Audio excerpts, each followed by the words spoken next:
Hey guys, it's your man Rational Big Boy here, and today I wanted to talk to you all about a movie that not a lot of people have criticized for its blatant social justice warrior pandering, but since this is how I pay my bills, I figure I better dive in and expose this latest conspiracy. Now I know what you might be thinking. Rational Big Boy, I know you like to dive deep on the real shit in politics and academia, so what's this about?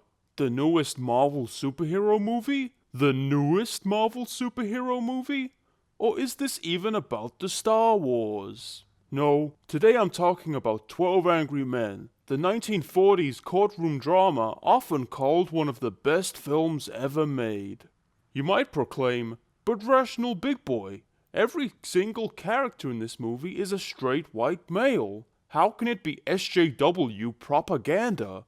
Well, I guess if you're a cucked manlet soy boy, this kind of trick you might fall for, but not me. Sometimes there's a little more political nuance to these kinds of things, and that's why I'm here to explain that this movie is a bunch of liberal, commie, Marxist brainwashing designed to turn our kids into emasculated cuckolds. A lot of you might not be familiar with this movie, which is to be expected when Hollywood tries so hard to suppress media about straight white males with opinions.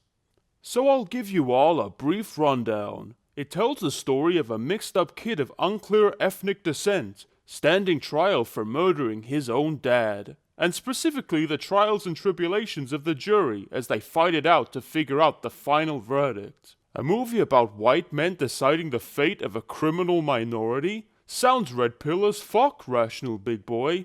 No, dear viewers, that's the ploy. The pill comes next. You see, the initial, and obvious, guilty verdict is what the whole group of 12 land on at the start of the film. What follows is 90 excruciating minutes of gish galloping, appeals to emotion, identity politics, fields over reels, reeing, and buzzwords meant to make the other side look irrational. Oh, this isn't a game.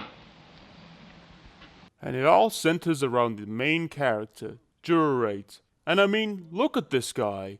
With those big blue eyes and effeminate mustache, it's pretty clear Juror 8 is immediately set up to trick us into thinking that these kinds of degenerates are proper moral standards for decent people to match up to. In stunning contrast, just look at Juror 10, one of the main quote-unquote villains of the movie. Feelings, they can do anything. What's going on here? I'm trying to tell you. You're making a big mistake, you people. This kid is a liar. I know it. I know all about them. Listen to me. They're no good. There's not a one of them who's any good. I mean, what's happening in here? Can you believe this guy? He's such an obvious straw man. I can't believe anyone but a snowflake tumblerina could possibly believe a guy like this is true to life. He's written like a crazy intolerant conspiracy theorist, losing his shit, ranting and raving for minutes on end, all because of a bunch of crazy assumptions about the other side's intentions. Even just from this clip, it's obvious he's a false flag, set up to make conservative traditional values look scary and unreasonable. Is it any wonder that this character is written to be an American? I don't understand you people.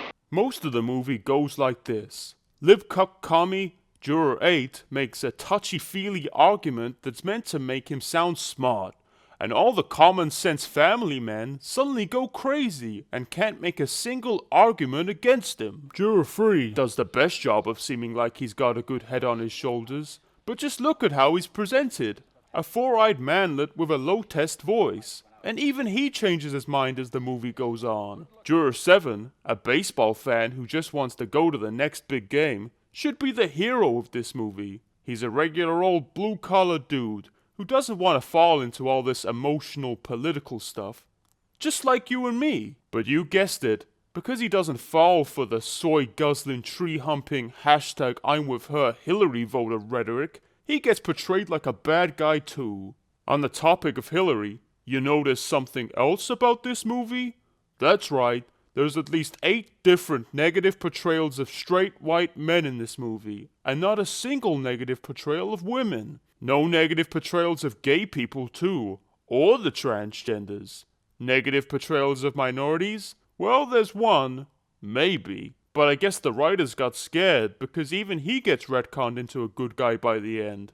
This movie does everything it can to prevent the portrayals of underrepresented groups being negative, right up to not even including any of those groups in the movie. Is this the future you want, Jeremy Corbyn?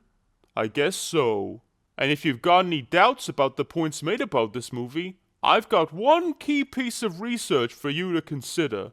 The director is a Jewish. Makes you think, doesn't it? In case I haven't made the point clear enough, this video is here to help show you that these movies are often a lot more than they seem, and all it takes sometimes is a little bit of critical thinking to see the ideology the filmmakers are trying to wiggle into your brains like little communist caterpillars. They'll bloom alright, into Maoist China.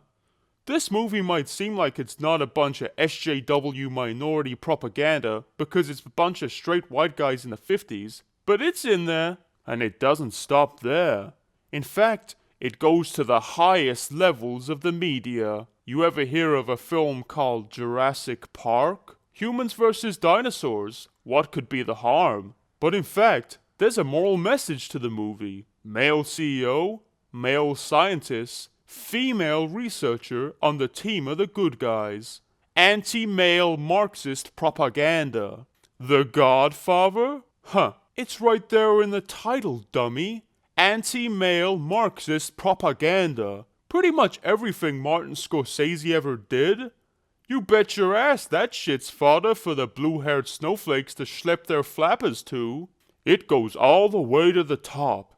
Even Toy Story is there to make you hate white men. If you look hard enough, you can see leftist propaganda in just about anything. All it takes is a little common sense elbow grease and a whole lot of red pill.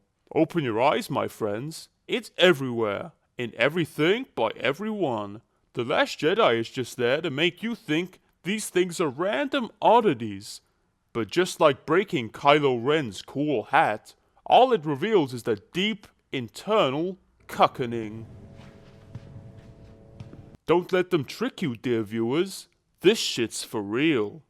Juror 8 might try to convince you with his emotional pleas, but my verdict on all media is final. Guilty. Deep inside every sympathetic movie conservative is the beating heart of a liberal straw man. That's what these cucks do.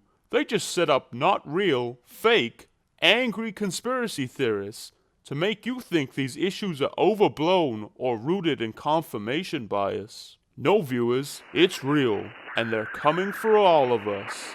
So stop watching media. Change the channel. Turn against the man, or woman as they call themselves now. They're coming, viewers. Oh yes, they are coming.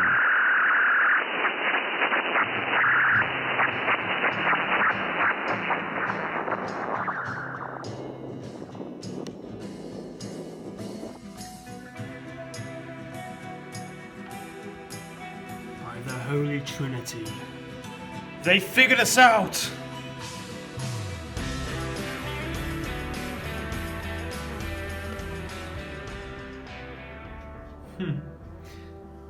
That'll make him think.